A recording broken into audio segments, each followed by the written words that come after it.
Bounce.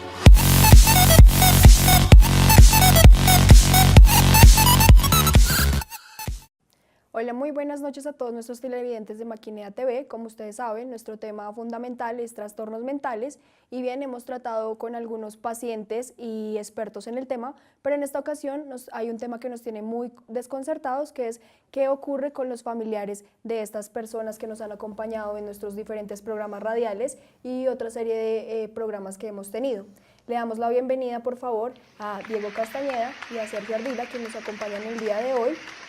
que nos van a hablar un poco sobre su experiencia siendo ellos cercanos de estas personas que han sufrido algún trastorno mental. ¿Cómo estás, Juanita? Bueno, te voy a contextualizar un poco, una historia un poco larga como para que sepan cómo se fue dando todo. Yo empecé con Geraldine hace como un año largo. Digamos que inicialmente la relación era pues normal, yo no me daba cuenta de ningún tipo de cosas raras en ella o algo así. Nosotros trabajamos juntos, como que en ese proceso me empecé a dar cuenta que mucha gente le decía como, oye, sácate el pelo de la boca, oye, no te comas el pelo, oye, quieta. Yo lo veía como algo normal, la verdad, o sea, para mí era como una maña, como una costumbre que ella tenía. Pero después la gente se empezó a acercar a mí, sabiendo que soy su novio, pues a decirme como, oye, dile que se quite el pelo de la boca, que se lo saque, que no haga eso, que eso se ve feo, que más que verse feo pues puede ser malo para ella. Yo la verdad lo tomaba como un chiste, yo decía, pues ¿qué tienen? No pasa nada, mucha gente tiene muchas mañas, muchas costumbres, no le veo problema. Entonces, después de que la gente me empezó a hablar de eso, me empecé a fijar como tal en el problema y le empecé como a preguntar, pues me dio curiosidad y le empecé a preguntar, pero ¿por qué te metes el pelo a la boca? ¿Por qué haces eso? Y ella simplemente, me imagino que por una falta de confianza en un principio de la relación, me decía como, no, es una costumbre, es una maña que tengo, no sé, y me evadía el tema. Ya después como que lo vi muy evidente y lo vi muy evidente porque había momentos o épocas, meses en los que era muy esporádico, pero había momentos en los que era muy frecuente, que ya todo el tiempo se metía el pelo en la boca. Entonces ya le empecé a decir como, ¿qué es lo que pasa? O sea, ¿por qué lo haces? Ya con un poco más de confianza, ella me empezó a decir que era un tema más de ansiedad, que había momentos en los que ella sentía ansiedad y se metía el pelo en la boca. Bueno, ya pasó bastante tiempo y ella me contó que en realidad lo que ella tenía era como un problema. Lo llamó tal cual trastorno. Y en ese día pues me dio risa, o sea, debo admitir que me pareció chistoso porque nadie piensa que algo tan sencillo, algo tan básico pueda ser un trastorno o pueda llamarse de esa manera, porque me parece que está muy mitificado, como que la palabra conlleva algo grave, conlleva algo como, uy, puede ser delicado. Entonces, pues me dio risa y yo dije, eso no puede ser un trastorno, que se meta el pelo en la boca, que puede tener de raro.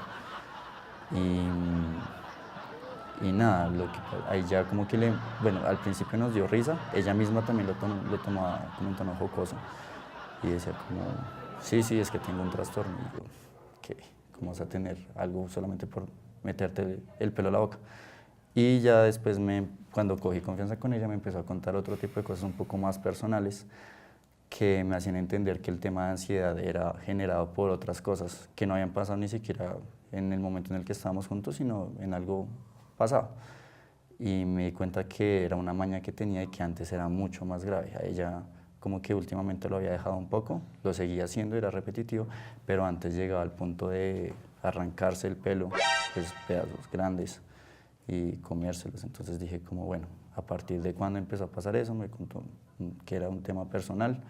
a partir de un punto en específico, y entendí que sí podía haber detrás de lo que yo llamaba maña o costumbre, algo un poco más profundo, algo más serio. También nos encontramos con Sergio Ardila, quien nos va a contar un poco sobre la depresión compulsiva de su mejor amiga hace unos años y cómo él vivió toda la experiencia, cómo se sintió en el proceso de acompañamiento, y pues cómo fue todo esto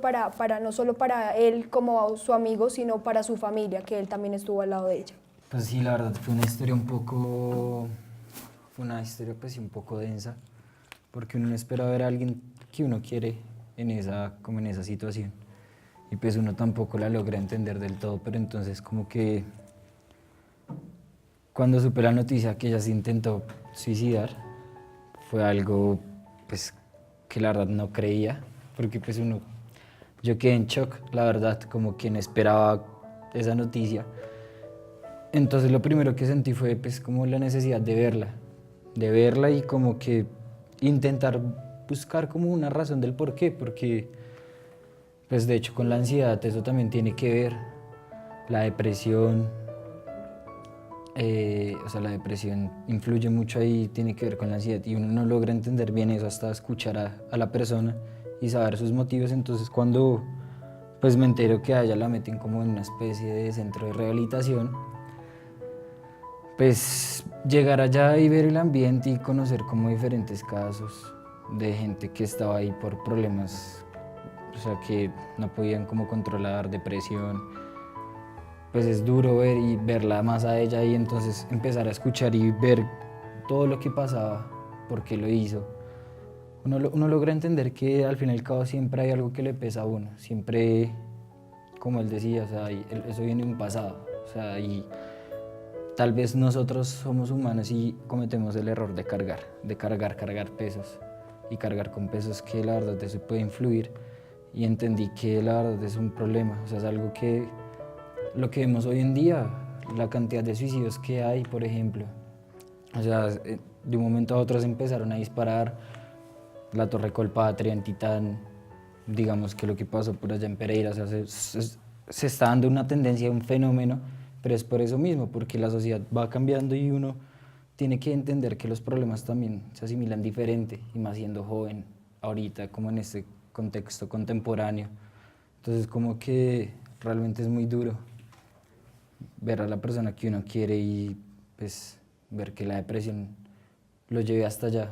O sea, uno no piensa que,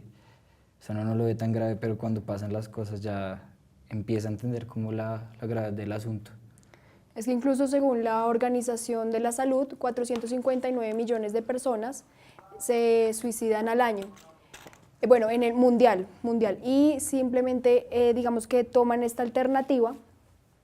como para curar ya sea su ansiedad, su depresión, como en este caso, pero digamos, ¿ustedes tuvieron contacto con la familia de sus seres queridos en este caso? Sí, lo que pasa es que no, o sea, se tiene contacto, pero no directamente con respecto al problema. Como te digo, muchas veces se tiende a normalizar ese tipo de cosas. Digamos que en el caso de Geraldine pasaba desapercibido como algo que no tenía tanta importancia, que era una maña, y mucha gente suele relacionar ese tipo de cosas, entonces no hay como que no hay tanta discusión alrededor, porque ya como que no se logra llegar al tema, lo mismo, como que está mitificado, entonces no hay ningún problema, es una maña, es algo sencillo, se le llama trastorno, pero en realidad no puede ser tan grave, porque va a llegar a ser tan grave, entonces no hay tanta discusión alrededor. ¿Tú tuviste contacto con la familia de tu amiga? Sí, sí, pues la verdad no fue mucho, pero uno como mejor amigo creo que tiene como ese privilegio de que pueden serle sincero a uno, porque muchas veces en los casos no se puede hablar tan claro con la mamá o el hermano, la hermana, no sé, entonces es mejor como que tener también a alguien externo, y en ese caso pues fue mejor yo como que ser en la posición de mejor amigo, porque tengo el privilegio de escucharla y pues claramente no le voy a, o sea, solo escucho, y al escuchar sí uno intenta darle el mejor consejo, pero pues uno ya logra entender mejor el tema. Entonces como que en este caso fue muy influyente como esa conexión que había para entender un poco mejor y más allá, o sea, un poco más personal, sin necesidad de, pues sí influye hablar con la familia, pero en esos momentos es muy complejo hablar como tan directo, o sea, uno también tiende como que a tratarlo llevar de otra forma. Bien, también tenemos entendido que, digamos, los trastornos muchas veces vienen ligados a otros, vienen de la mano con otros trastornos. En este caso, el trastorno de Rapunzel, ella en un principio lo tomó como entorno burlesco, por lo que te entendí. Sin embargo, ¿tú crees que venía otro trastorno, otra situación asociada a ese, pues a ese, digamos, de ese toma de cabello o algo así? Pues lo que te decía al principio, o sea, pienso que era generado por un problema que tuve en el pasado, un problema bastante significativo que aumentó sus niveles de ansiedad y a partir de eso surge el tema del cabello. No sé si a partir o ligado a otro trastorno como tal, porque lo mismo que te digo, o sea, en realidad siento que no lo reconocemos en un principio como un trastorno y así es difícil ligarlo a otro, porque uno piensa que es algo pues muy pasajero, que es algo que no tiene la importancia que debería tener. Entonces no sé si ligado a otro trastorno como tal, pero sí ligado a un problema bastante profundo, personal. Correcto, pero digamos, antes de que ella consumiera su cabello, ¿tú no le viste como un síntoma de depresión o alguna otra cosa que tú vieras que tenía que ver, o sea, como otro problema arraigado o ligado después o antes de, o sea, digamos, ella no solo se comía el cabello, sino también, no sé, a veces tú la veías muy deprimida o a veces la veías demasiado efusiva o con esos cambios de bipolaridad o algún otro trastorno, digamos, de ese tipo? No, lo que te digo, es algo que ya tenía antes de estar conmigo, entonces yo la conocí en eso, entonces lo que sí puedo decir es que reconocía en qué momentos más o menos empezaba a comerse el cabello, entonces también podía relacionarlo con en qué momentos ella sentía ansiedad o qué tipo de cosas, problemas familiares, problemas en la universidad, problemas en el trabajo, cualquier cosa que de pronto la desestabilizara de alguna manera, generaba eso, lo que me hace pensar que está ligado en el pasado a problemas o familiares o en la universidad, o pues me imagino que tuvo que ser algo personal muy fuerte, entonces debe ser algo familiar. ¿Y tuviste algún otro trastorno aparte de la depresión que ella tuvo? Claro, porque si uno se pone a pensar, o sea,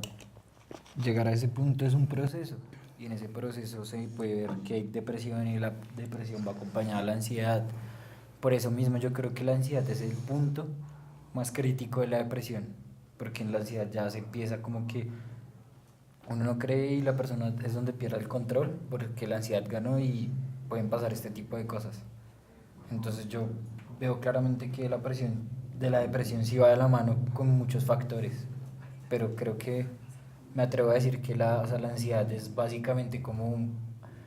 digamos en este caso, entre comillas, el clímax de donde se puede llegar a hacer cosas que pueden afectar a la persona. Correcto, rápidamente cuéntenos cuál fue su aporte para esas personas en menos de, no sé,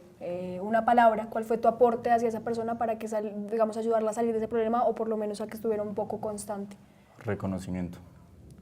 Confianza. Confianza. Bueno, les agradecemos mucho estar acá. Nosotros realmente queríamos tocar este tema porque es muy importante para nosotros, porque siempre habíamos tocado pacientes o expertos en el tema, pero nunca habíamos mirado como el entorno de las personas que sufren de trastornos mentales. Nos vemos en una próxima emisión de nuestro programa Maquinea. Muchísimas gracias.